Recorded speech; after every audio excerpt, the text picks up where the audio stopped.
Синдикалците на втора блокада денеска пред Стопанската комора не отстапуваат од барањата за минимална плата од 600 евра и по 100 евра за останатите работници.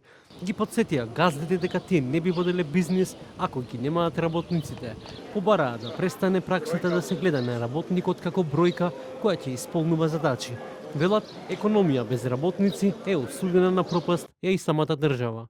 Секое седнување на маса со представниците и работодавачите од приватниот сектор не е социјален диалог кој води кон унапредување на работничките права и плати, туку уназадување и се нешто да се скрати од тој општ колективен договор за приватниот сектор.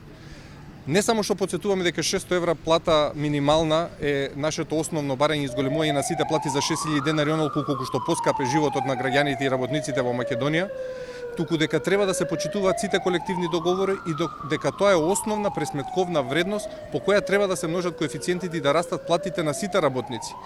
Подпредседателот на Сојузот на синдикати на Македонија Иван Пешевски вели дека не може постојано да се бара од работникот, а за возврат да трпат и да бидат изложени на преживување. Тука нагласувам дека за таква продуктивност нека си бараат, ако не се задоволни работодавачите, поддршка од државата или во крајен случај да си обезбедат соодветни машини и услови за работа. Од онаа продуктивност во моментов за тие услови кои што ги имаат работниците нека не очекуваат поголем профит, бидејќи ги видовме на завршните сметки нивните профити и видовме мерена продуктивност на македонскиот работник преку едно истражување вклучително со Народната банка, каде што помеѓу 5 и 10.000 евра во нето на годишно ниво еден македонски работник носи профит на тој газда. Така што повеќе од јасно е дека парите се во работодавачите и во државата, но не и во џебот на граѓаните. Доколку смета дека и понатаму ќе ги омаловажуваат и ќе ги плаќаат онака мизерно како до сега, се лажат. Гласот на работникот е кренат и нема да запре се до исполнување на неговото барање.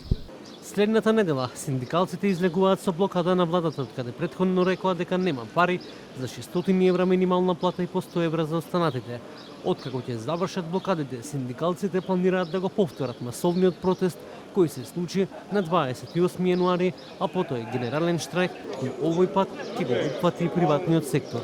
Веќе следната недела повторно ќе се случи онаа третата блокада од најавените 3, а потоа ќе следи уште еден најавен протест и како што можевме да слушнеме подпредседателот на Сојузот на синдикати Иван Пешевски, генерален штрајк, меѓутоа она што го опфаќа овој момент со генералниот штрајк е тоа дека за прв пат го опфаќа и приватниот сектор. Остануваат на барањето од 600 евра минимална плата и по 100 евра за останатите работници. Меѓутоа, дали ќе успеат во ваквите преговори со оглед на фактот дека од владата често го повторуваат ставот дека за тоа треба да се договорат синдикалците и работодавачите. Работодавачите пак се на ставот дека тие не можат да го издржат да ги издржат тие барања и бараат доколку се дојде до таков договор владата да ги плати придонесите, а владата вели дека нема пари.